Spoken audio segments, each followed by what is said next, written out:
Love को भी जिहाद बनाकर हरे रंग में रंग डाला। भाई भाई कहते बन बैठे जीजा और साला। कितनों की इज्जत से पापी जानबूझकर खेल गए। मृत्यु दंड के बदले में वो कुछ दिन की खातिर जेल गए। सेकुलर लड़की के जीवन को आखिर क्या क्या सहना है। अफसोस अभी भी कुछ लोगों ने कायरता को पहना है। ये इस देश की स्थिति है। लव जिहाद के जिस मुद्दे को 15 वर्षों से सुदर्शन उठाते आया है, प्रतिदिन सैकड़ों लड़कियां, साल भर में हजारों लड़कियां इसकी शिकार हो रही है। इसी को लेकर मैं आज विशेष बिंदास बोल आपके सामने इसलिए लेकर आया हूं कि मेरठ शहर में एक ही महीने में 4 से ज्यादा घटना वो घटी है जो सीधे सामने आई है। जो सामने नहीं आई वो दूर, और पूरे देश में घटने वाली घटनाओं का अगर आंकड़ा निकाले तो फिर कितना है। आखिर इस मुद्दे पर अब तो बोलिए, क्योंकि अभी ना केवल लड़की को लेके जा रहे हैं, उसका विरोध करने पर उसकी और उसके परिवार की हत्या भी हो रही है। अब तो जागो, अब तो स्वीकारो, अब तो मानो कि हां ये हो रहा है। और ये केवल हिंदुस्तान में नहीं, दुनिया में पैटर्न है। इस पैटर्न के ऊपर हमको चर्चा करनी है, चिंता करनी है। और हिंदुस्तान में अब भारत सरकार को नए कानून की मांग करने की, लव जिहाद में इस प्रकार से फंसाने वाले लोगों को मृत्यु दंड दिया जाए। क्योंकि किसी व्यक्ति के मृत्यु के साथ खेलना, उसको जान से मारना एक साथ अपराध तो है ही, लेकिन किसी व्यक्ति को पूरे जीवन भर षड्यंत्र के तहत तड़पा तड़पा कर तिल तिल मारना उससे बड़ा अपराध है। और इसलिए मृत्यु दंड की सजा इसकी दी जाए लव जिहादी के षड्यंत्रकारी को और उसका समर्थन करने वाले तमाम लोगों को। इसके लिए आज का बिंदास बोल करने जा रहा हूं। आज जनता को बोलने के लिए मैं टेलीफोन लाइन खोल रहा हूं। पिछले कुछ बिंदास में हम ज्यादा दर्शकों को समय नहीं दे पाए, आज दे रहा हूं। आपके आसपास भी ऐसी घटना घट रही है तो हमको बताइए। लव जिहाद पर एक बड़ा यलगार करने की बारी आई है और इसलिए आज की इस बिंदास बोल में आप लोग भी बोलेंगे। मेरे साथ कुछ देर के लिए कुछ अतिथि भी जुड़ेंगे, लेकिन आप मुद्दे पर नजर डालते हैं।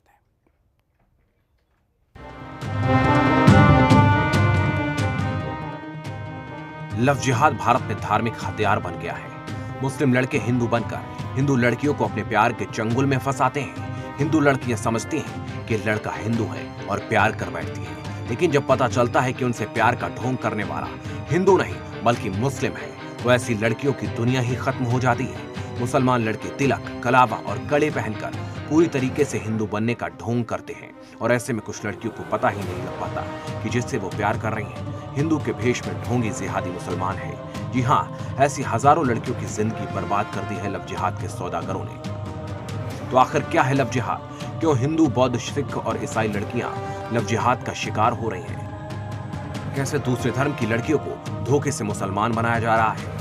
कैसे लव जिहाद धर्म परिवर्तन का सबसे बड़ा हथियार बन गया है? कैसे मासूम लड़कियों की जिंदगी बर्बाद कर रहे हैं ये लव जिहाद के हत्यारे? अगर लड़की नहीं मानी तो लड़की और उसके परिवार वालों की हत्या तक की जा रही है। यही नहीं, जब शादी के बाद लड़की को असलियत पता चलती है तो लड़की विरोध करती है। विरोध करने वाली लड़कियों को मार दिया जाता है खुलेआम, क्योंकि खुलेआम लड़कियों को मारकर ये जिहादी लोगों में डर पैदा करना चाहते हैं। कई ऐसी रिपोर्ट सामने आई है जिसमें पता चला है कि लव जिहाद के षड्यंत्र में मस्जिद से लेकर तमाम मदरसे शामिल हैं और ऐसे में सरकार अभी भी लव जिहाद के मामलों पर चुप है। आखिर लव जिहाद में फंसाकर किसी लड़की के जीवन को बर्बाद होते हुए हम कब तक देखते रहेंगे? कब लव जिहाद के हत्यारों को फांसी पर चढ़ाएंगे? कब मस्जिदों और मदरसों में बैठे लव जिहादियों को खत्म किया जा सकेगा? ऐसे में आप भी अपनी राय दे सकते हैं बिंदास बोल में बेखौफ होकर। हमारे साथ विश्व हिंदू परिषद के राष्ट्रीय प्रवक्ता विनोद बंसल जी जुड़े हैं। विनोद बंसल जी, हम 15 वर्षों से पैटर्न को बदलते दिख रहे थे, अब तो एकदम से आक्रामक और विस्फोटक हुआ है। घर वालों ने विरोध किया तो हत्या हो जाती है, चाहे वो पत्रकार हो या साक्षात शादी जिस लड़की के साथ की, जब उसके सामने पोल खुल गई तो उसकी बेटी की हत्या कर जाती है। नई घटना नहीं है, हमारे लिए पहली तो बिल्कुल नहीं है और यह अंतिम भी नहीं है। आखिर ऐसी घटनाओं को अंतिम घटना बनाने के दिशा में किसी सख्त कानून की जरूरत है। विनोद जी। बिल्कुल सूरज जी, आपने बिल्कुल ठीक कहा। देखिए, आपको कम से कम नहीं तो 1 दशक से इन लफ्जियात की घटनाओं को रिपोर्ट कर रहे हो। 1.5 दशक। जब किसी भी पत्रकार ने कहीं भी रिपोर्ट नहीं किया, तब सुदर्शन न्यूज ने उस लफ्जियात को रिपोर्ट किया और उस लफ्जियातियों के मंसूबे, उनका षड्यंत्र और उनके कार्यप्रणाली को लेकर के भी आपने अनेक कार्यक्रम किए। मैं कहना चाहता हूं कि आखिरकार ये जो मेरठ की घटना है, उसने तो सारी हदें पार कर दी। अब देखिए, ये घटना सिर्फ लफ्जियात की नहीं है। मैं कहता हूं इस लफ्जियात के साथ साथ इसमें मानवता की हत्या की है, इसमें मानवीय अधिकारों का, बिल्कुल मानवाधिकार तो है ही, विश्वास की भी हत्या है, रिश्तों की हत्या है, जिसके साथ 6 वर्ष बिताए, बिल्कुल उनकी हत्या की है। और उन्होंने भारत के सारे सामाजिक और सांस्कृतिक ताने बाने को तहस नहस करने के लिए, और जो क्राइम का जो निकृष्टतम स्वरूप हो सकता था, वो इन्होंने प्रयोग किया है। मैं ये कहना चाहता हूं, देखिए, इस पर बहुत गंभीर जो है इसमें चिंतन की आवश्यकता है और वास्तव में केंद्र सरकार को, राज्य सरकार को इसके खिलाफ कठोरतम कानून बनाना पड़ेगा और लफ्जियादियों को बिल्कुल एक तरह से गोली मारने के आदेश होने चाहिए, तभी जाकर के ये चीजें रुक सकती हैं, क्योंकि ये इनके मंसूबे बढ़ते चले जा रहे हैं। बिल्कुल। और कम से कम जिस लड़की को पता चले कि ये मेरे साथ इसने इतने वर्ष तो किया, वो धोखा था। हिंदू बनकर मुसलमान जब मेरे साथ शोषण कर रहा था, मेरे भावनाओं से खेल रहा था, तो उसको भी अपनी आत्मरक्षा में, अपने आत्मसम्मान के रक्षा में ऐसे व्यक्ति की हत्या के बाद कार्रवाई का सामना नहीं करना पड़ना चाहिए, क्योंकि हमारे देश में जान के खतरे को बचाने के लिए की जाने वाली डिफेंस की हत्या से ज्यादा इज्जत की हत्या को महत्व देना चाहिए। क्योंकि इस देश में कहते हैं कि सब कुछ लूट जाए तो हर्ज नहीं, लेकिन आपका चरित्र नहीं जाना चाहिए। और इसलिए ऐसे देश में आपके चरित्र के साथ खेलने वाले लोगों को सजा मिलनी चाहिए। भारत सरकार इस पर कानून लाए। देश की जनता क्या चाहती है, आज हमने पोल पर पूछा है। हमारी वेबसाइट sudarshannews.in पर, हमारे ट्विटर हैंडल पर, हमारे फेसबुक पर जो हमने पोल किया, वो भी मैं आपको यहां दिखाऊंगा, पूरे शो में 3-4 बार दिखाऊंगा। आप भी उस पर अपनी पोल कर सकते हैं। लेकिन उसके पहले मैं आपके सामने मेरठ की वो घटना दिखाना चाह रहा हूं जिसको लेकर आज का ये बिंदास बोल करने में आपके सामने खड़ा हूं। देखिए,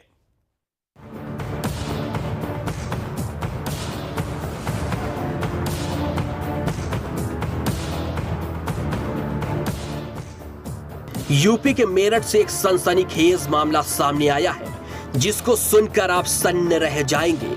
यहां लव जिहाद की एक खूनी साजिश रची गई, जहां कुछ साल पहले झूठी शादी रचाने वाले शमशाद ने अपनी पत्नी प्रिया को और उसकी बेटी को मौत के घाट उतार दिया।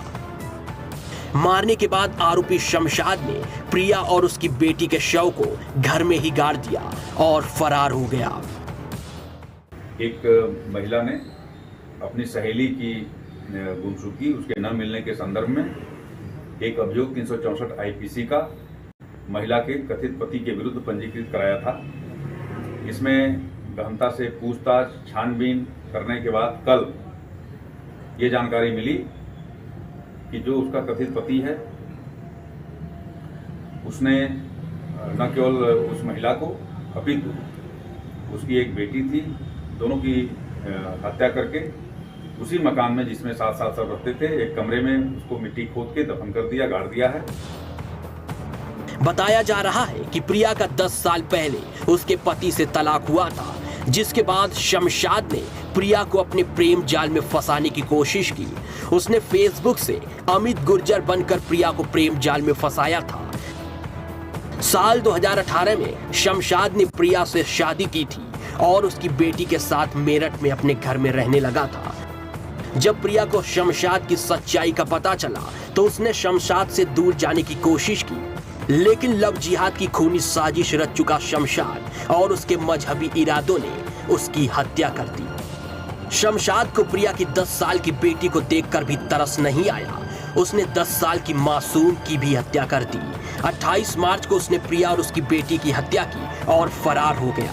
प्रिया की सहेली चंचल ने पुलिस में शिकायत की तो पहले से शमशाद की साठगांठ पुलिस वालों से थी।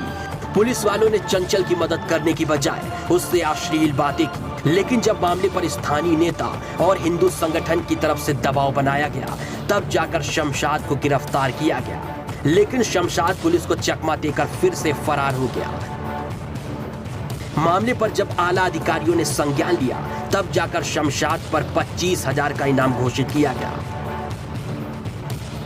थाना परतापुर पुलिस ने फरार आरोपी शमशाद को मुठभेड़ के बाद गिरफ्तार किया है। अब वो पुलिस की गिरफ्त में है। शमशाद भले ही पुलिस की गिरफ्त में हो, लेकिन उसके जैसे न जाने कितने शमशाद अभी भी हमारे और आपके पास घूम रहे हैं, जो लव जिहाद की खूनी साजिश को रच रहे हैं। Bureau report, Sudarshan news.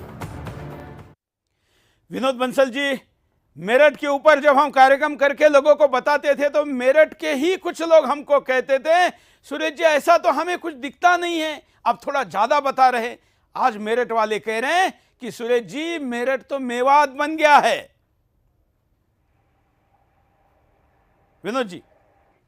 बिल्कुल सुरेश जी, वास्तविकता है ये मेरठ को भी, मेवात को भी शायद लगता है पीछे छोड़ गया। अब देखिए, एक घटना हो, दो घटना हो, चार घटना हो तो समझ में आती है। पश्चिमी उत्तर प्रदेश में जब योगी जी की सरकार आई थी तो लग रहा था कि अब ये इन घटनाओं पर अंकुश लगेगा, और वास्तव में स्टार्टिंग में कुछ लगा भी। और जिस तरह से हिंदू लड़कियों के साथ छेड़छाड़ की घटनाएं, और इस तरह से जो उनके साथ अभद्रता की घटनाएं, बलात्कार की घटना, इनमें एक बहुत बड़ा अंतर आया। लेकिन पिछले कुछ महीनों में ऐसा लग रहा है जैसे कि एक के बाद एक वो षड्यंत्र चला जा रहा है, और ये बिल्कुल बेखौफ घूम रहे हैं। ये जो जिहादी तत्व हैं, जिस तरह से निरंकुश होते हुए दिख रहे हैं, उनसे ऐसा लग रहा है कि जैसे अभी ये योगी जी की सरकार को चैलेंज कर रहे हैं।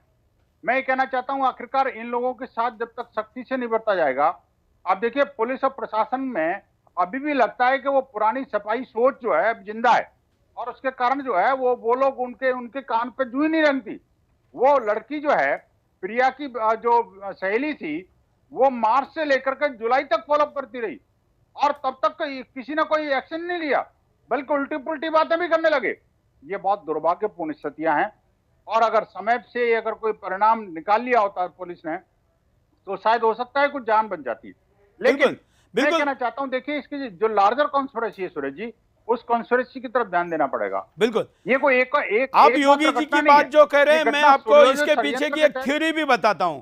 योगी सरकार को बदनाम करने के लिए उनके सरकार के अंदर कुछ अधिकारी तो है ही, लेकिन कम से कम योगी सरकार है, इसलिए ये दरिंदा पकड़ा गया और उसने इस बात को स्वीकार किया कि उसने हत्या की है। अगर योगी सरकार नहीं होती तो किसी मुसलमान के सर पर यह इनाम ही नहीं रखा जाता, नाव पकड़ा जाता, ना प्रशासन इस घटना को लव जिहाद की घटना बताता। कम से कम योगी आने के बाद ये तो हुआ कि हाँ, घटनाएं सामने तो आ रही है, अन्यथा सरकार ही कहती थी कि लव जिहाद नाम की कोई चीज नहीं है। मुद्दा केवल मेरठ का नहीं है, मुद्दा और भी जगह का है। मैं आपको हरियाणा का महत्वपूर्ण शहर दिल्ली एनसीआर का हिस्सा फरीदाबाद की एक ऐसे ही पीड़िता का वीडियो बाइट दिखा रहा हूं, सुनिए।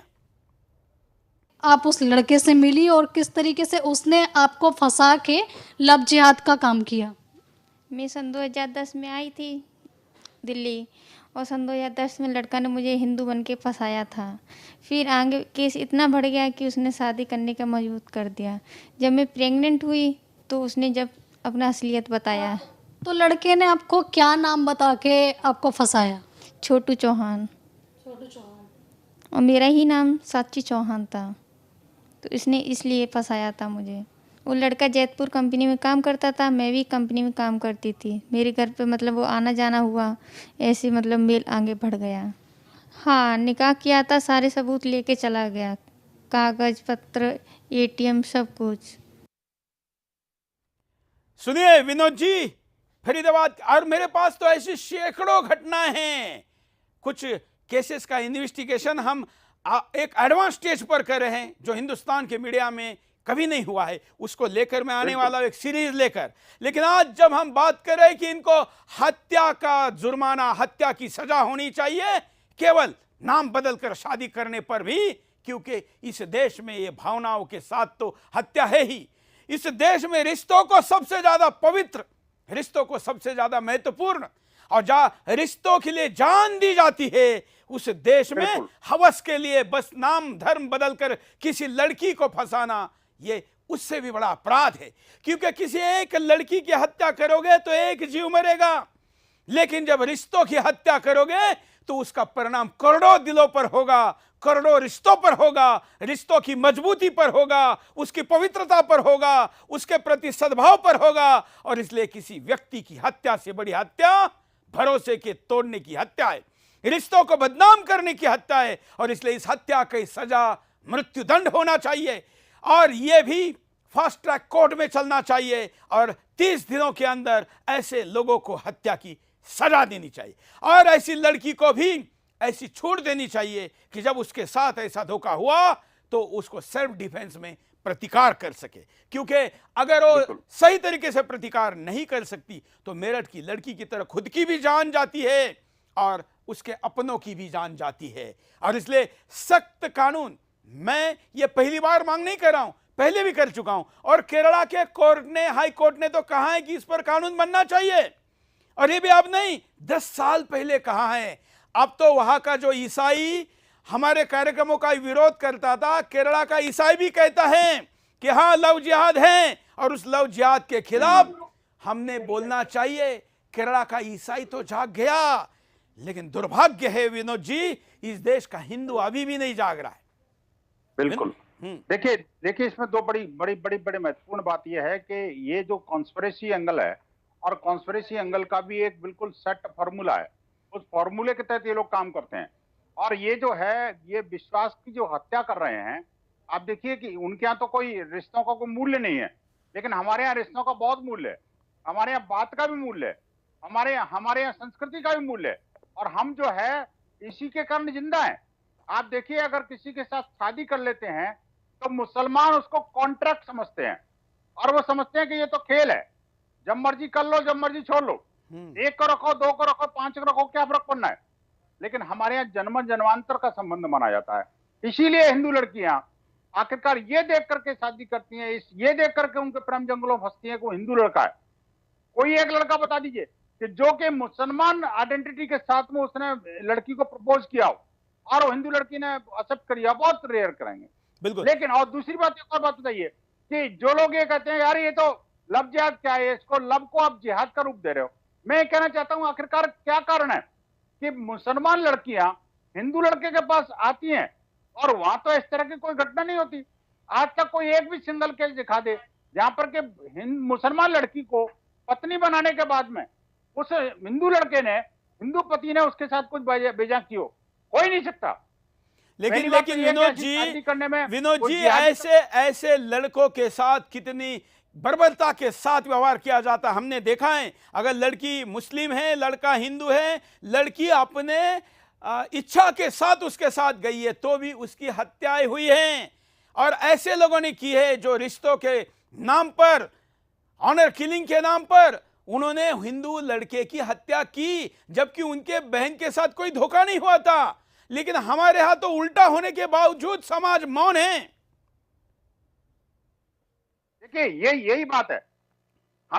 हमें क्या है कि देखिए, हमें अपने परिवार को भी संभालना है और इन जिहादियों से भी लड़ना। बिल्कुल, ये दोनों काम करने पड़ेंगे। और इन सब में कानून हमारे साथ नहीं है, क्योंकि कानून तो कहता है कि इंटरफेथ मैरिज करिए और ऐसा करने पर पैसे देने की बात हो रही है। मैं सरकार की इस योजना का सख्त विरोध करता हूं जिसमें इंटरफेथ मैरिज को पैसा दिया जाता है। यह ना वैज्ञानिक है, ना यह सामाजिक स्ट्रक्चर के लिए अच्छा है, ना ये रिश्तों के लिए अच्छा है। विनोद जी, विश्व हिंदू परिषद ने भी इस पर काम करना चाहिए, सख्त भूमिका लेनी चाहिए और इस प्रकार से इंटरफेथ मैरिज पर जो हजारों रुपए देकर बढ़ावा देने की बात सरकारें कर रही है उसका विरोध होना चाहिए। देखिए दो बातें और है इसमें सूरज जी, जो इंटरफेथ मैरिज होती है, बाय द वे अभी जो स्पेशल मैरिज एक्ट में जो प्रोविजन है उसके तहत जो है इस मैरिज का रजिस्ट्रेशन मैंडेटरी है कोर्ट के सामने, लेकिन साथ ही साथ ये भी मैंडेटरी होना चाहिए उसमें, जिसमें जो इस तरह की मैरिज में कि वो लड़का वो लड़की पिछले 2-3 सालों में और अगले 2-3 सालों में कोई धर्मांतरण नहीं करेंगे, नहीं किया, इस बात की भी गारंटी रिटन में होनी चाहिए। और इस तरह की कोई भी अगर कोई इस तरह से करता है तो वो शादी नल एंड वॉइड होनी चाहिए। तीसरी बात ये कि जिसका जो फेथ है वो फेथ रिटेन कर पाए, इस बात की भी गारंटी वहां पर होनी चाहिए अपने उस जज के सामने जहां पर वो साइन कर रहा है, मैरिज रजिस्ट्रेशन ऑफिसर उस बात को वो पुख्ता करके करे। पहली बात तो ये, इस तरह की शादियों का हमारे यहाँ कोई मूल्य नहीं है। लेकिन साथ ही साथ ये कि अगर ऐसी होती भी है तो वो धर्मांतरण के एंगल से या लव जिहाद के एंगल से बिल्कुल नहीं हो। इस बात की गारंटी हमारे पुलिस प्रशासन को और वो मैरिज रजिस्ट्रेशन ऑफिसर को करनी चाहिए। बिल्कुल इस तरह का प्रोविजन हो। विनोद जी, मेरे पास एक लिस्ट है उसके अनुसार, जी। और जो जिसका वीडियो अभी हमने थोड़ी देर पहले फरीदाबाद का दिखाया, ये पाया गया है कि मेजॉरिटी ऐसी शादियां आर्य समाज के तथाकथित मंदिर, जिनको शायद आर्य समाज भी मान्यता नहीं देता हो, जिसको फ्रेंचाइजी सेंटर जैसे दिए गए हैं, वहां पर जाकर हुई है। लड़का वहां पर जाकर कहता है मैं हिंदू हूं, मेरा ये नाम, और इसमें 95% जो शादियों के साक्षी है, जमानती हैं, वो मुसलमान हैं। मतलब वही अगर बदल गया तो उस रजिस्ट्रेशन का कोई मतलब नहीं है। मुझे लगता है कि आर्य समाज जितने इतनी बड़ी मोमेंट है, मैं उनसे भी बात करूंगा, उन्होंने भी ऐसे सेंटरों को बंद कर देना चाहिए और सख्ती के साथ केवल डॉक्यूमेंटेशन के आधार पर ही अपने यहां पर शादी करनी चाहिए। अन्यथा जितने मेरे पास लिस्ट है उनमें मेजॉरिटी घटनाओं का आधार आर्य समाज का मंदिर है। बिल्कुल सूरज जी, दो बातें और हैं इसमें। हाँ। देखिए, आर्य समाज के मंदिरों से मैंने भी बात की है। मैंने कई आर्य समाज के मूर्धन्य लोगों से चर्चा की इस बारे में। हाँ। कुछ लोगों के मन में ये गलतफहमी थी कि हम अगर उसको धर्मांतरित कर देते हैं या उसको घर वापसी कर लेते हैं तो मुसलमान लड़का हिंदू बन जाता है, तब हम शादी करते हैं। मैंने कहा नहीं, ये गलतफहमी मत रहना। कभी भी मुसलमान लड़का जो है वो अगर हिंदू शादी के लिए अगर हिंदू बनने की कोशिश करता है तो इसका मतलब षड्यंत्र कर रहा है, साफ साफ उस लड़की को फंसाने का काम कर रहा है। तो इस तरह की शादी नहीं होनी चाहिए। और दूसरी बात ये कि इस तरह के जो फर्जी सेंटर खुले हुए हैं उसके खिलाफ विश्व हिंदू परिषद ने भी एक अभियान छेड़ा हुआ है। अभी पीछे जो है मेरी साउथ दिल्ली के अंदर इस तरह की घटना घटी थी, वहां पर स्थानीय लोगों ने उसको। बिल्कुल, हमने पिछले दिनों साकेत के एक ऐसे सेंटर को पर्दाफाश किया था और उसको लोगों के सामने लेकर आया था। हिंदू महासभा के चक्रपाणी जी महाराज इस विषय पर क्या कहते हैं, देखिए। जिस प्रकार से मेरठ में लव जिहाद के माध्यम से एक महिला और बच्ची को मार करके उसको ज़मीन में गाड़ दिया गया, ये बहुत ही दिल दहलाने वाली घटना है। तो मैं चाहता हूं कि देश के तमाम जो सरकारें हैं, प्रदेश की सरकारें और देश की सरकारें इसे सीख ले। हमने कई बार सरकार से ये निवेदन किया है, हमने मांग किया है कि लव जिहाद पे एक केंद्रीय कानून बनाने की आवश्यकता है। ये घटना मेरठ की तो सिर्फ एक आईना दिखाता है। इस तरह की कितनी घटना, हज़ारों लाखों घटनाएं हो जाती है जिसमें हिंदू बच्चियों के साथ किस प्रकार से उसकी जीवन को बर्बाद किया जाता है। पहले उसकी इज्जत के साथ खिलवाड़ किया जाता है, उसके बाद उसको हत्या भी कर दी जाती है। तो इसकी घोर मैं निंदा करता हूं। ऐसे लोगों पे कठोर मौत की सज़ा होनी चाहिए, कठोर से कठोर प्राविधान होना चाहिए कि जल्द से जल्द, और इनसे जो जुड़े हुए लोग हैं उनको भी पहचान किए जाने चाहिए। एक सीधा सा एक हिंदुओं के खिलाफ है और हिंदू बच्चियों के खिलाफ लव जिहाद है। तो हम प्रदेश योगी सरकार से और केंद्र की मोदी सरकार से मैं निवेदन करता हूं, मांग करता हूं कि लव जिहाद पे एक सख्त कानून आना चाहिए। विनोद जी, आखिरी प्रश्न आपको जाना है।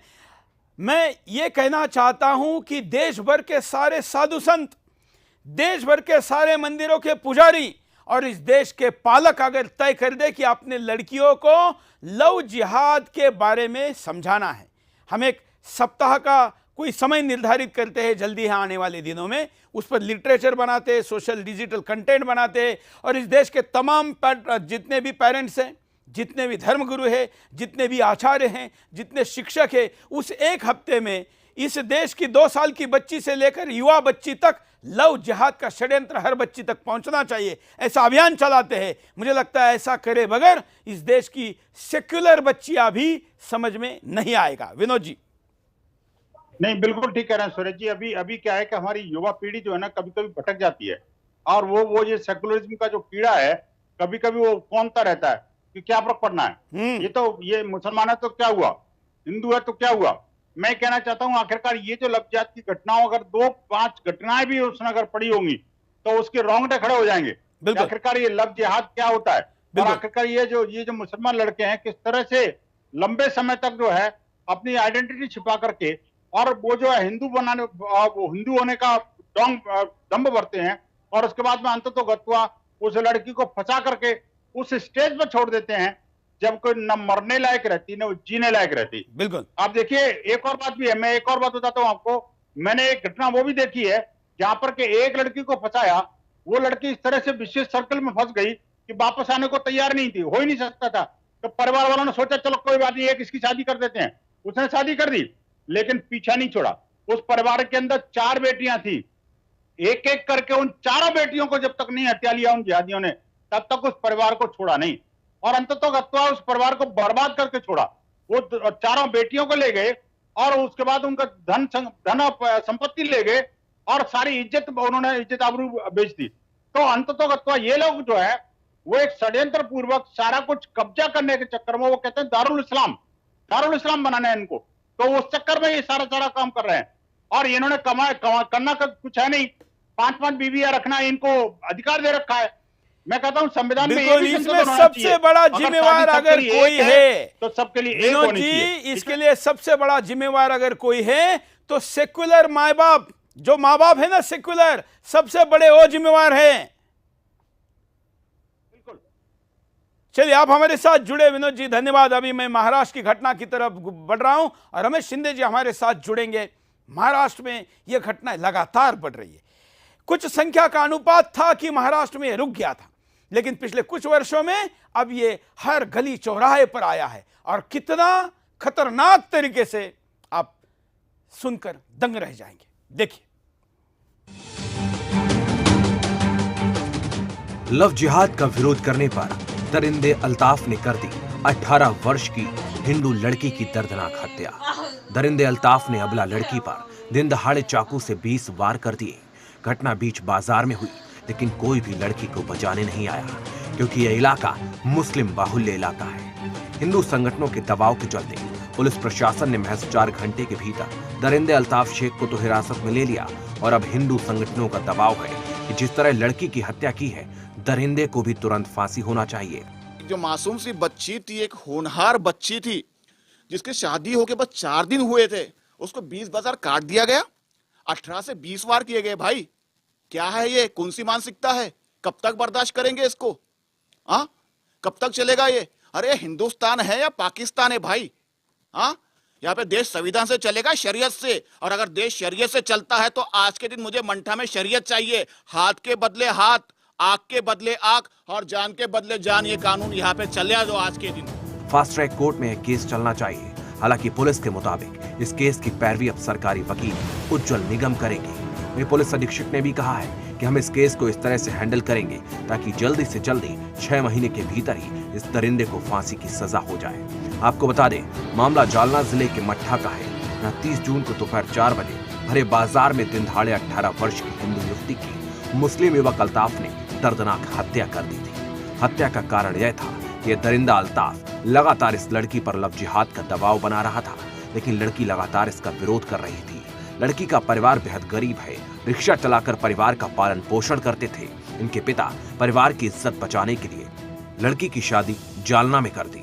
शादी के 4 दिन बाद जब लड़की अपने मायके आई, माँ बाप के पास उसी दिन दोपहर में अपनी माँ के साथ लड़की मार्केट में जा रही थी, और उसी बीच दरिंदे अल्ताफ ने मौका देखकर धारदार चाकुओं से दर्दनाक हत्या कर दी। और ये कोई अंतिम तो मैं कहूंगा नहीं, लेकिन कोई पुरानी घटना नहीं है। महाराष्ट्र में करीब करीब हर हफ्ते सार्वजनिक होने वाली घटनाओं में से एक है। कई घटनाएं। इस घटना के स्थान पर हमारे प्रतिनिधि गए और उन्होंने क्या वहां पर लोगों से बात की, ये भी दिखाते हैं। इस वक्त मैं मौजूद हूँ महाराष्ट्र के जालना जिले के मंठा गांव में, और मंठा गांव के अंदर एक जिहादी शेख अल्ताफ ने एक 18 साल की युवती की दर्दनाक हत्या कर दी है। उसके बाद इस परिसर में दुख का माहौल है, डर का भय है, क्योंकि ये परिसर पूरा वो मुस्लिम इलाका है। ये इसमें मुस्लिमों की संख्या ज़्यादा है और हिंदुओं की संख्या कम है। इसके चलते ये जो जिहादी है शेख अल्ताफ, इस शेख अल्ताफ ने एक 18 साल की युवती को लगातार पिछले 5-6 महीने से प्रताड़ित कर रहा था, और उसके चलते ये जो परिवार है वो परिवार ने अपनी लड़की की शादी कर दी। लेकिन शादी के 4 दिन बाद जब वो युवती अपने घर, अपने माँ बाप के घर पे आई और उसके बाद वो जब बाजार में शॉपिंग को गई, दिन दहाड़े दिन की 4 बजे दर्दनाक चाकुओं से उसकी हत्या कर दी है। हालांकि ये आप देख सकते हैं परिवार गरीब है और इसी का फायदा लेके जिहादी शेख अल्ताफ ने ये हरकतें की है। आप देख सकते हैं इस वक्त परिसर के अंदर आप भी तनाव जैसी स्थिति है। और अगर बात करें घर की माहौल, तो घर में खौफ का माहौल है। आप देख सकते हैं सब परिवार के सदस्य यहाँ पे बैठे हुए, हिंदू संगठन के लोग भी यहाँ पे आ रहे हैं परिवार को सांत्वना देने के लिए। आप देख सकते हैं जो बैनर लगे हुए हैं, बिल्कुल ही गरीब परिवार है। माँ बाप इस वक्त यहाँ मौजूद है, लेकिन बहुत दुख में है क्योंकि इनकी बच्ची के साथ जो दर्दनाक हादसा हुआ है वो जिहादी ने किया है। वो जिहादी लगभग कई महीनों से इनकी बेटी को प्रताड़ित कर रहा था और उसके बाद ऐसी हरकत कर दी। हालांकि उस जिहादी को तो पुलिस ने हिरासत में ले लिया है, लेकिन लोग अभी भी ये मांग कर रहे हैं कि उससे भी उसी तरह की फांसी होनी चाहिए।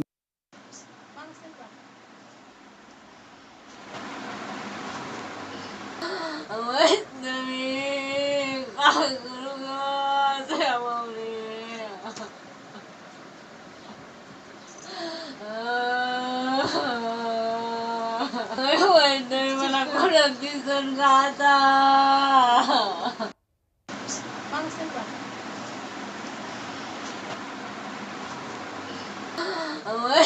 कॉलर के पास चलते हैं। परिवारों के ऐसे तमाम वीडियो रोज आते हैं और लगता है कि आखिर पड़ोसियों का दिल क्यों नहीं सहता, क्यों नहीं आखिर हिंदू समाज ऐसी घटनाओं को देखकर जागता, क्यों नहीं अपने बच्चों को सेकुलर के भूत से बाहर निकालता।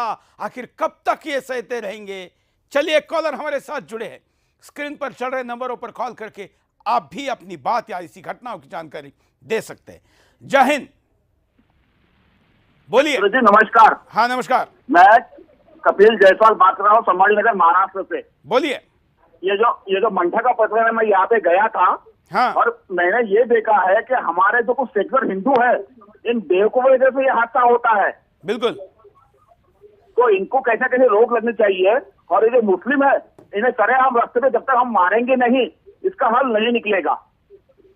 बिल्कुल, मैं समझता हूं आपके दर्द को, गुस्से को। ये बात गैर कानूनी है, लेकिन ऐसा कहना इसलिए जरूरी है कि प्रशासन, सरकार तो ऐसे लोगों को सजा देने के बजाय संरक्षण देता है। और आप संभाजीनगर से बोल रहे हैं, संभाजीनगर के बड़े बड़े उद्योगपतियों की बेटियां जब ऐसा कोई लव जिहादी भगा कर लेके जाता है तो संघर्ष करने के बजाय समझौते की बात करते हैं। मुझे ऐसे ही पिछले दिनों किसी बड़े व्यापारी ने फोन किया कि हमारी बेटी लेके गए हैं, हम उसको भले 20-25 लाख देने को तैयार हैं, हमारी बेटी वापस लाके दीजिए।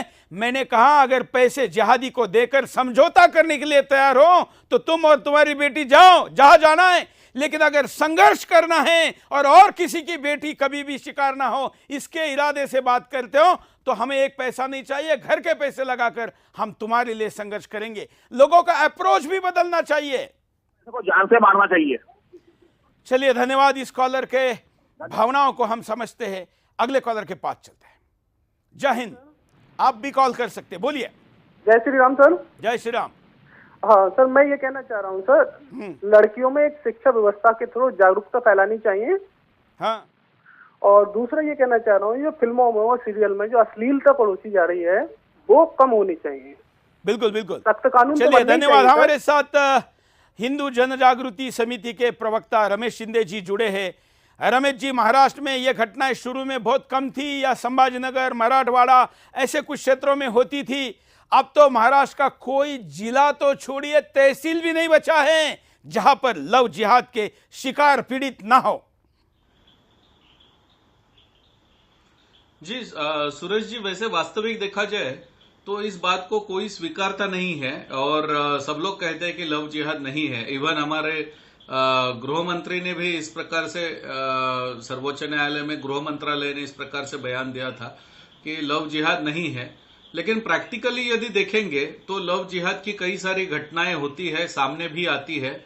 और केवल सामने आते ऐसे नहीं है, हमारे पास महाराष्ट्र के होम मिनिस्टर के पास से ऑफिशियल हमने जब आरटीआई में पूछा कि महाराष्ट्र में लव जिहाद की घटनाएं होती है क्या, तो उन्होंने हमें उसका स्वीकार किया है और उस साल 17 घटनाएं वहां पर दर्ज हुई। इस प्रकार से लिखित रूप से उन्होंने आरटीआई में हमें रिप्लाई दिया। रमेश जी, आप 17 कह रहे हैं, अगर हम प्रति वर्ष रजिस्टर मैरिज में जहां पर लड़का मुसलमान लड़की हिंदू, इसका आंकड़ा अगर महाराष्ट्र का हम निकालें तो प्रति माह ये आंकड़ा 50+ है। ऑफिशियल रजिस्ट्रेशन, नाम बदलकर नहीं, नाम के साथ जो कह रहे अगर हम उसमें आंकड़े मतलब जहां नाम बताकर इतना ओपनली हो रहा है वहां पर अगर हम, और उन परिवारों को पता नहीं है, हमने पिछले महीने वो जो तमाम ऐसे रजिस्ट्रेशन के लिए जो एप्लीकेशन आए थे उनके घर वालों को संपर्क किया तो 96% घर वालों को पता नहीं था कि हमारी लड़की रजिस्टर ऑफिस में जाकर 1 महीने की मियाद का कोई रजिस्ट्रेशन करके आई है। मतलब सहमति नहीं है, केवल दोनों की है। और ये तो एक आंकड़ा हुआ कम से कम जिसमें कहीं ना कहीं पहचान की संभावना है। लव जिहाद में ज्यादातर केसेस में या तो जबरदस्ती या नाम बदलकर षड्यंत्र होता है। रमेश जी एकदम सही कहा आपने। वैसे देखा जाए तो मैंने 17 जो आंकड़ा कहा वो जहां पर परिवार ने पुलिस कंप्लेंट में दर्ज की है। कई बार ऐसे होता है कि 99% तो परिवार ये सोचता है कि अपनी इज्जत जाएगी, दूसरी बेटी की शादी नहीं होगी, इसलिए वो पुलिस स्टेशन जाता ही नहीं है। और बाकी जो आपने कहा कि इस प्रकार से अन्य भी वहां पर केसेस होती है, ये तो बहुत बड़ी मात्रा में है। मैं तो ये प्रश्न पूछना चाहता हूं कि जो महाराष्ट्र के अबू आजमी है, उन्होंने एक इंटरव्यू में कहा था कि लव जिहाद होता ही नहीं है। मैं उनसे प्रश्न पूछना चाहता हूं कि मेरठ की घटना हो या कई अन्य हजारों घटना है कि जहां पर उन्होंने नाम बदल करके हिंदू लड़कियों से विवाह किया है। आपको क्यों इस्लाम की शर्म आती है? आपको क्यों अपने धर्म को बताने में शर्म आती है? मेरा प्रश्न यह है, यदि वास्तविकता में इस प्रकार से है तो क्या लव जिहाद नहीं कहना चाहिए? ऐसे हजारों घटनाएं सामने आती है लेकिन यह कहते कि लव जिहाद है ही नहीं। और दुर्भाग्य से यहां पर हिंदू परिवार जो है जिन्होंने शिक्षा देनी चाहिए, यहां पर मेरा प्रश्न यह आता है कि 5 साल एक लड़की किसी मुस्लिम के साथ रहती है और उसको पता नहीं चलता है कि यह मुसलमान है, तो इससे बड़ी बात क्या हो सकती है? इसलिए हिंदू समाज ने अपनी बेटियों को बहुत अधिक मात्रा में जागरूक करना होगा। रमेश जी, आप तो एक आदमी के साथ एक महिला ने लेने की बात करें, यहाँ पर ऐसा पीछे एक केस पकड़ा गया था, आपको याद होगा कि जो एक व्यक्ति अलग अलग बीबियां एक ही दिल्ली एनसीआर के शहर में, जैसे फरीदाबाद में एक बीबी, गुड़गांव में एक बीबी, दिल्ली में एक बीबी, नोएडा में एक बीबी, गाजियाबाद में, और उनको बताता कि मैं कंपनियों के टूर पर जा रहा हूं और उन लड़कियों को उसका शोषण करता था। पकड़ा गया फाइनली एक दिन। लेकिन ऐसी घटनाएं भी, मतलब हमारी लड़कियां कितने आंख बंद करके, कितना पति को परमेश्वर मानकर उस जिहादी के साथ रह रही है जिसकी उसको जानकारी ही नहीं है। मुझे लगता है कि हम कल्पना ही नहीं कर सकते हमारी लड़कियां कि कितने दरिंदे भी हो सकते हैं लोग, और इसलिए उसका शिकार हो जाती है। लव जिहाद की षड्यंत्र पर सुदर्शन ने तो कई बार आवाज उठाई, लेकिन एक और डिटेल में थोड़ा अतीत के साथ ये रिपोर्ट आपके सामने पूरा विस्तार से। अगर तुम इस्लाम नहीं फॉलो करोगे तुम मेरी बीवी नहीं हो, और मेरे बच्चे को भी सिखा के रखा है। लव जिहाद शब्द तो कुछ ही साल पहले चलन में आया, लेकिन लव जिहाद की शिकार हिंदू लड़कियां बहुत समय से होती चली आ रही हैं। लव जिहाद एक वैसा ही आतंकवाद है जो धर्म के लिए किया जाता है। धार्मिक जिहाद के नाम पर जिहादी दिमाग वाले जिहादी मौलाना मस्जिदों में बाकायदा लव जिहाद की तैयारी करते हैं। भारत में वैसे तो आक्रमणकारियों के आने के साथ ही लव जिहाद के जरिए हिंदू लड़कियों को फंसाया जाता रहा था, लेकिन आधुनिक भारत में लव जिहाद की शुरुआत हुई केरल से। केरल को इस्लामिक राष्ट्र बनाने का सबसे पहले षड्यंत्र शुरू हुआ। हिंदू लड़कियों को मुसलमानों के घरों में ले जाने का एक लिबरल तरीका लव जिहाद शुरू हुआ, क्योंकि हिंदू, बौद्ध, सिख और ईसाई लड़कियां मुसलमान लड़कों की हकीकत जानती थीं। ऐसे में हिंदू लड़कियां मुसलमान लड़कों से दूर रहती थीं। मुसलमान लड़कों के लिए हिंदू लड़की को फंसाना आसान नहीं था, लेकिन पीएफआई के गुर्गों ने हिंदू लड़कियों को फंसाने का नया षड्यंत्र शुरू किया गया। मुस्लिम लड़कों को मस्जिदों और मदरसों में बुलाकर बाकायदा ट्रेनिंग दी गई कि कैसे हिंदू बनकर हिंदू लड़कियों को फंसाया जाए। लव जिहाद करने वाले लड़कों को हर तरह की आर्थिक मदद दी गई, पैसा, गाड़ी, मोबाइल और दूसरे साजो सामान। अब ये मुस्लिम लड़के आधुनिक साजो सामान के साथ हिंदू लड़कियों के स्कूल, कॉलेज और ऑफिस के चक्कर लगाने लगे। लड़कियों की सहायता करने के बहाने लड़कियों से नजदीकियां बढ़ाई जाने लगी और साथ में नाम भी हिंदू ही बताया। ऐसे में लड़की को लगा कि लड़का तो हिंदू है और वो गलती से प्यार कर बैठती है। उस दिन लड़की को इधर उधर घुमाया और फिर शादी कर ली, हिंदू बनकर किसी आर्य समाज के मंदिर में या कहीं और। अब लड़की को लड़के की हकीकत पता लग जाती है। ऐसे में लड़की विरोध करती है। विरोध करने वाली लड़की को या तो मार दिया जाता है और या फिर गायब कर दिया जाता है। केरल में हिंदू और ईसाई लड़कियों के साथ लव जिहाद का षड्यंत्र अपने चरम पर है। कई स्टिंग के जरिए केरल में लव जिहाद को कैसे मदरसों और मस्जिद में अंजाम देते हैं कई बार दिखाया जा चुका है। केरल के बाद देश के दूसरे राज्यों में लव जिहाद का षड्यंत्र शुरू होता है। तमिलनाडु, तेलंगाना, महाराष्ट्र, असम और उत्तर भारत में बिहार, उत्तर प्रदेश लव जिहादियों के गढ़ बन गए हैं। उत्तर प्रदेश के मदरसों में बाकायदा मुस्लिम लड़कों को लव जिहाद के लिए तैयार किया जाता है। कई मौलानाओं के वीडियो सामने आए हैं कि कैसे लव जिहाद की घटनाओं को अंजाम दिया जाता है। मेरठ, मुजफ्फरनगर और पूर्वी दिल्ली के कई इलाके लव जिहाद के गढ़ बन गए हैं। मुस्लिम बहुल इलाकों में हिंदू लड़कियों का घर से बाहर निकलना दूभर हो गया है। लड़कियां स्कूल, कॉलेज और अपने किसी काम से बाहर जाने में डरती हैं, क्योंकि मुस्लिम लड़के घर से निकलने के बाद ही लड़कियों के पीछे लग जाते हैं। रास्ता चलते लड़कियों से जबरदस्ती करना अब आम बात हो चला है। हिंदू लड़कियों को मुसलमान लड़के जबरदस्ती प्यार करने को मजबूर करते हैं और ऐसे में कुछ लड़कियां अपने घर पर शिकायत करती हैं तो घर के विरोध करने पर घर वालों को ही धमकी देते हैं ये लव जिहाद के मुस्लिम गुंडे। और यही नहीं, घर वालों को भी कई जगह विरोध करना भारी पड़ा है। दिल्ली में अपनी बेटी से छेड़छाड़ का विरोध करने पर बाप की खुलेआम गर्दन काट दी गई तो पत्रकार मामा को गाजियाबाद में गोली से उड़ा दिया गया। लेकिन सेकुलर गुंडे लव जिहादी हत्यारों को यह कहकर बचाते हैं कि वो तो प्यार कर रहे थे। और इसके लिए हिंसा आम बात है। आपने गाजियाबाद की भी घटना देखी होगी, जहां पर मामा पत्रकार होते हुए, जिसकी इतनी पहुंच होते हुए भी उसको मार गिराया, ये जानते हुए कि जहां पर हत्या हो रही वहां पर सीसीटीवी लगे। इसका मतलब है कि इस देश के कानून में वो दम ही नहीं है जो ऐसे हत्यारों को रोक सके। और इसलिए सख्त कानून की बात हम करें। एक कॉलर के पास चलते, उसके बाद रमेश जी के पास चलेंगे, उसके बाद में और भी घटनाएं आपको बताऊंगा। पहले कॉलर के पास चलते हैं। जय हिंद, बोलिए क्या कहना है आपको? हेलो, बोलिए। हेलो, बोलिए। हाँ हेलो, क्या कहना है? हाँ हेलो, मैं जालना से बोल रहा हूँ। हाँ बोलिए। हाँ साहब, जब तक अपन घरों में लड़कियों को संस्कार नहीं देंगे, इन मुसलमानों के बारे में बताएंगे नहीं, तब तक कुछ होने वाला नहीं। आपको एक छोटा सा किस्सा सुनाता हूँ मैं। बिल्कुल बताइए। 3 साल पहले महाराष्ट्र के अंदर, अपने यूपी एमपी के अंदर दो बच्चे नाश्ता कर रही थी। एक बच्ची 4 साल की थी और एक बच्ची 2.5 साल की थी। तो उसके ऊपर का उसका पल्लू नीचे गिर गया था। तो मुसलमान ने अपनी छोकरी को, जैसा कंस ने देवकी के लड़कों को मारा, वैसा उस लड़की को मार दिया। और दूसरी चीज, मारवाड़ी, गुजराती, ये लड़कियां जो नॉनवेज नहीं खाते घर में, ये लड़कियां, उनके साथ जाति कैसा। तो जब तक अपन ये संस्कार नहीं देंगे, जब तक कुछ नहीं होने वाला है। जय हिंद, जय महाराष्ट्र। बिल्कुल। और मैं मानता हूं कि संभाजीनगर इसका बहुत बड़ा पीड़ित क्षेत्र है, खास करके व्यापारिक क्षेत्र, क्योंकि संपन्न घरों की लड़कियां इसकी सबसे पहला शिकार होती है। आज का ये पोल देख लीजिए जो कार्यक्रम के मध्य तक का आंकड़ा बता रहा है। हम कह रहे हैं कि क्या लव जिहाद में फंसाने वाले जिहादी को मृत्युदंड देना चाहिए, तो 95% लोग कह रहे हैं कि हाँ ये देना चाहिए। लेकिन मैं फिर भी निराश हूं कि केवल 95 क्यों, 100 क्यों नहीं। कौन लोग हैं जो अभी भी इसका समर्थन नहीं कर रहे? आप भी हमारे वेबसाइट sudarshan-news.in पर जाइए, हमारे ट्विटर पर जाइए और इस पोल को बदल आप अभी भी सकते हैं। इस देश का कोई जिहादी बचना नहीं चाहिए। अगले कॉलर के पास चलते हैं। जय हिंद। नमस्कार जी। बोलिए।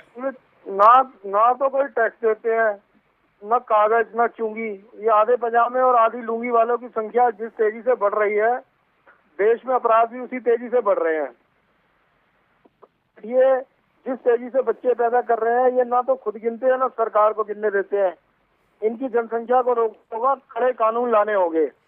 लव जिहाद, साधु हत्या या लव जिहाद में हत्या पर कहाँ चले जाते हैं ये महात्मा गांधी के नकली बंदर, ये अवार्ड वापसी गैंग, ये टुकड़े टुकड़े गैंग, ये धरना स्पेशलिस्ट, ये माँ बेटे और केजरीवाल, जो कसाईयों के मरने पर तो अंतर्राष्ट्रीय मंचों तक पहुंच जाते हैं, पर हिंदू हत्या, लव जिहाद और उसमें हत्या पर अपने मुंह, आंख, कान सब बंद कर लेते हैं।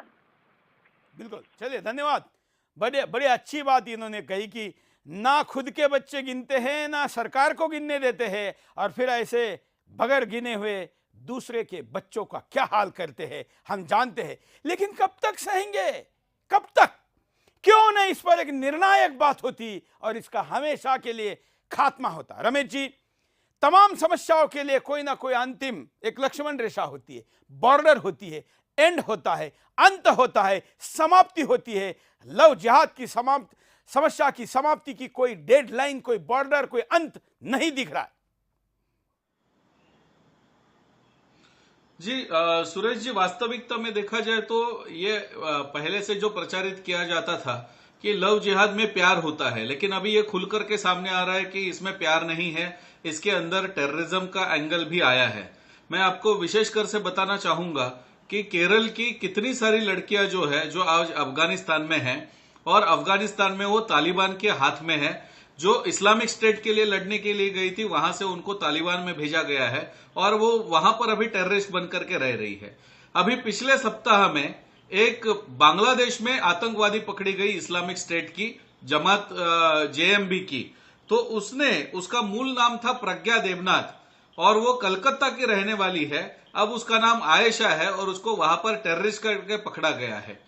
तो ये खुलकर के सामने आया है कि ये लोग जो है ये धर्म परिवर्तन टेररिज्म के लिए कर रहे हैं। मुझे तो बहुत बड़ा आश्चर्य होता है कि जो लड़कियां हिंदू धर्म का काम करने के लिए भी तैयार नहीं है, वो वहां पर मरने के लिए तैयार हो रही है। और केवल इतना ही नहीं है, मेरा प्रश्न यह है कि इस्लाम में तो चलो जो आदमी मरता है तो उसको तो जन्नत मिलती है, बाकी कुछ है, महिलाओं के लिए कुछ भी नहीं लिखा है, फिर भी वो उनको टेररिस्ट करके तैयार कर रहे हैं। तो ऐसे कई सारे टेररिस्ट भारत में भी बने होंगे यदि अफगानिस्तान और बांग्लादेश में आज होता है। और ऐसे अंधे प्यार वाले अपने उस जो आपको ठग रहा है उसी के प्यार के चक्कर में अपराध करते। हालांकि रमेश जी, मेरे पास कुछ ऐसे भी बयान हैं ऐसी लड़कियों के जो कहते हैं कि हमारा तो सब कुछ लूट चुका ही था, हमारे वीडियो बन चुके थे और हमारे माँ बाप को भी मारने की धमकी दी जा रही थी, एसिड अटैक की धमकी दी जा रही थी। ऐसे में हमको इन्होंने जो कहा वो करना मजबूरी बन गया। तो इसके एक तरीके से ये एक ऐसा जाल है जिसमें एक बार आपने प्रवेश किया तो उसके बाद वापसी का कोई रास्ता नहीं है। मित्रों, मैं आपके सामने अगर इस देश का चित्र लद्दाख से लेके कश्मीर तक, लद्दाख से लेके कन्याकुमारी तक और मुंबई से लेके आसाम तक का भी बनाऊं तो पूरी देश की घटनाओं का ये जाल आपको दिखेगा। कोई ये आग पूरे हिंदुस्तान में लगी। देखिए, पूरे देश में फैले जिहाद के षड्यंत्र की कहानी। भारत में लव जिहाद के मामले लगातार सामने आ रहे हैं। ऐसे में हम आपको बताते हैं देश के कोने कोने का हाल। देश के किस कोने में सबसे ज्यादा हिंदू लड़कियां हो रही हैं लव जिहाद का शिकार। देश के किस कोने में लड़कियों को बनाया जा रहा है यौन गुलाम। कहां लव जिहाद में फंसाकर भेजा गया आतंकी संगठन आईसिस में। जी हां, केरल में सबसे ज्यादा लव जिहाद शुरू किया आतंकी संगठन पीएफआई ने। पीएफआई केरल को इस्लामिक संगठन बनाना चाहता है। केरल में लव जिहाद से लड़कियों को बनाया जा रहा है गुलाम। केरल के चर्च ने दावा किया है कि केरल में लड़कियों को यौन दासियां बनाया जा रहा है। हिंदू और ईसाई लड़कियों को केरल में लव जिहाद में फंसाकर आतंकी संगठन आईएसआईएस के पास भेजा गया। सीरो मालाबार कैथोलिक चर्च ने कहा कि लव जिहाद की शिकार लड़कियों को आईएस ज्वाइन करने को मजबूर किया गया। विश्व हिंदू परिषद ने कहा कि लव जिहाद के मामले केरल में सुनियोजित हैं। പിന്നീട് എനിക്ക് മനസ്സിലാക്കാൻ സാധിച്ചത് ഇപ്പം മാത്രമല്ല ഇപ്പം ഇവിടെ തന്നെ ഞാൻ 3 വർഷം കൊണ്ട് തന്നെ ഞാൻ കാണുന്ന ഓരോ കേസുകളിലും അത് തീർച്ചയായിട്ടും സംശയിക്കേണ്ടതായിട്ടുണ്ട്. അങ്ങനത്തെ ഒരു കോൺഫറൻസ് നടക്കുന്നുണ്ട്, ആ ഒരു ഗ്രൂപ്പ് ഇതിനു വേണ്ടി പ്രവർത്തിക്കുന്നുണ്ടെന്ന് തന്നെയാണ്. केरल में पिछले 7 साल में 2000 से ज्यादा लव जिहाद के मामले सामने आए हैं। केरल में लव जिहाद के जरिए 10,000 से ज्यादा हिंदू और ईसाई लड़कियों को मुस्लिम बना दिया गया। केरल में पिछले 7 साल में 100 से ज्यादा लड़कियों को लव जिहाद के मामले में मार दिया गया। कश्मीर में 80 के दशक से पहले ही लव जिहाद का शिकार हो रही थी हिंदू लड़कियां। 90 के दशक में तो मस्जिदों से साफ कहा गया कि हिंदू पुरुष नहीं, हमें हिंदू लड़कियां चाहिए। 10,000 से ज्यादा हिंदू लड़कियों को कश्मीर में लव जिहाद का शिकार बनाया गया। लद्दाख में 90 के दशक में ही मुस्लिमों ने लव जिहाद शुरू कर दिया था। लद्दाख में अब तक करीब 2500 लड़कियों को लव जिहाद का शिकार बनाया गया। भारत के हर मुस्लिम बहुल इलाके में लव जिहाद की घटनाएं लगातार हो रही है। पूरे देश में प्रतिदिन लव जिहाद की घटनाएं सामने आ रही है। उत्तर भारत में पिछले 5 सालों में अलग अलग जगहों में 10,000 से ज्यादा मामले सामने आए हैं। हिंदू संगठनों का मानना है कि पूरे देश में हर साल 15,000 से ज्यादा मामले सामने आए हैं। ऐसे में देखना यह है कि आने वाले समय में सरकार फिर से लव जिहाद की घटनाओं से पल्ला झाड़ती है या फिर कोई सख्त कानून लेकर आती है। Bureau report, Sudarshan news. इसमें मैं विशेष ध्यान आपका देना चाहूंगा लद्दाख की तरफ। मैं तो इस पे स्पेशल कार्यक्रम भी करने वाला हूं, लेकिन आज हम लव जिहाद की जब बात करें तो लद्दाख का विशेष उल्लेख करना चाह रहा हूं। आकार में भले ही यहां की जनसंख्या और आकार की बात अलग है, लेकिन ये आपको इसलिए ध्यान देना चाहिए कि लद्दाख में कुछ क्षेत्र में आए हुए चीन के बारे में हम इतने गंभीर है, होना भी चाहिए। हमारी भूमि का कब्जा कर रहे हैं, लेकिन क्या आप जानते हैं कि लव जिहाद और धर्मांतरण के नाम पर लद्दाख में कितने हजार किलोमीटर तक की भूमि ऑलरेडी जिहादियों ने कब्जा की हुई है। केवल भूमि नहीं, बच्चियां भी। लव जिहाद के हथियार का लद्दाख का ये पूरा पोस्टमार्टम देखिए।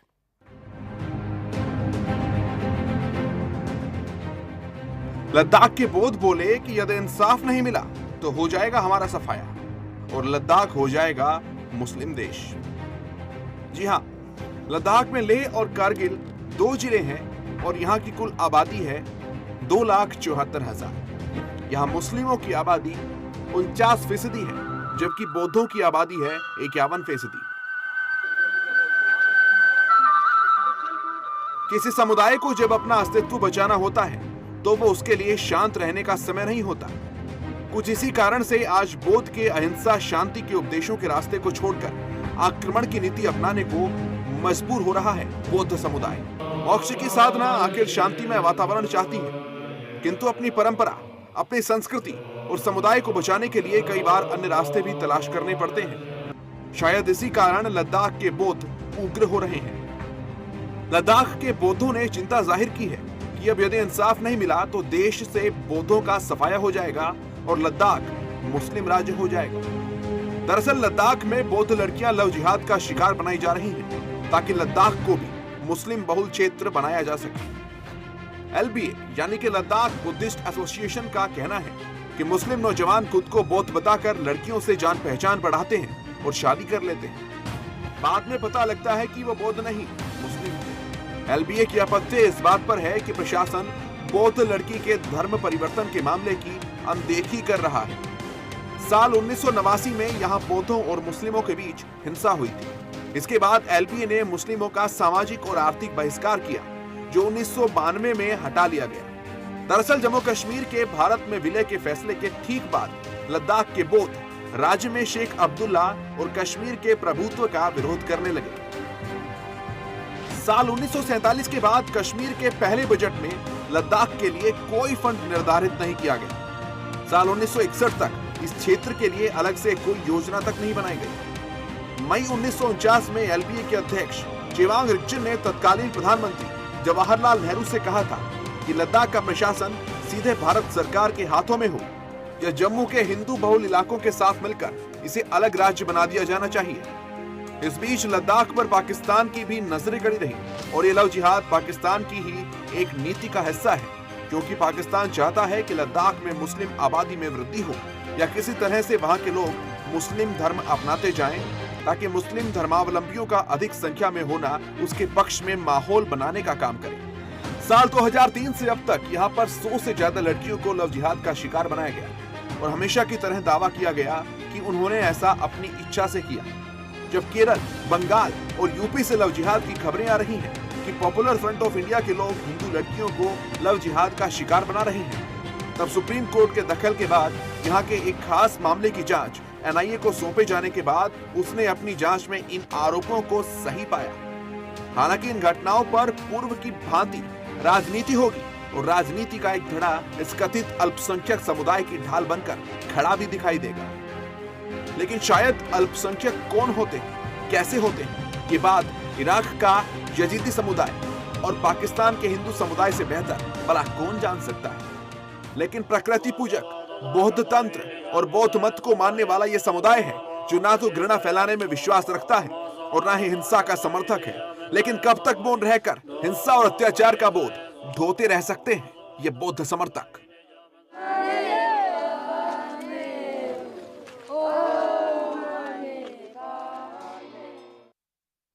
लेकिन इस मामले में मैं बौद्धों को कम से कम ये मानता हूं कि जहां पर ये बात हुई वो जाग गए, वहां पर से उन्होंने ऐसे जिहादियों का सफाया किया, फिर चाहे वो म्यांमार का भी उदाहरण क्यों न ले या और भी कई उदाहरण है। लेकिन मित्रों, आने वाले दिनों में मैं आपके सामने लेबनान से लेके तमाम ऐसे कुछ देशों को भी लेकर आऊंगा जहां पर लव जिहाद अकेले एक षड्यंत्र ने पूरा देश की देश कैसे तबाह खत्म कर दिया, वहां का पॉपुलेशन रेशो कैसे बदल दिया, जनसंख्या का संतुलन बदलते बदलते वो देश कैसे इस्लामिक बन गया, केवल लव जिहाद के साथ।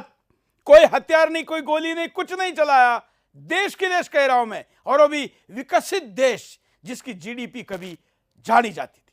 आइए अब मैं आज के कार्यक्रम में आपने जो पोल किया उसको देखते हैं कि जब प्रश्न हमने पूछा था कि क्या हिंदुस्तान में लव जिहाद के आरोपियों को तत्काल मौत की सजा देनी चाहिए, कितने प्रतिशत लोग कह रहे, थोड़ी देर पहले 95% लोग कह रहे थे, कार्यक्रम के आखिर में 98 रमेश शिंदे जी 98% लोग कह रहे, और राजनीति में तो केवल 1% 51 वाला भी है, तो या 33-3 खड़े तो भी जीत जाता है। तो इसका मतलब है कि कानून बनाने के लिए देश की मांग है। रमेश जी, क्या रमेश जी सुन पा रहे हैं? और मेरा तो ये कहना है कि यदि हाँ नमस्कार जी, बोलते रहिए। मेरा तो ये कहना है कि जिस प्रकार से नमस्कार, आवाज आ रही है? चलिए रमेश जी धन्यवाद, आप हमारे साथ जुड़े रहे, और दर्शकों का भी धन्यवाद। आज हम यहीं पर रुकते हैं। ये आज का एक एपिसोड था लव जिहाद पर, जल्दी ही बड़ी सीरीज के साथ आएंगे। आज के लिए इतना ही, धन्यवाद, जय हिंद।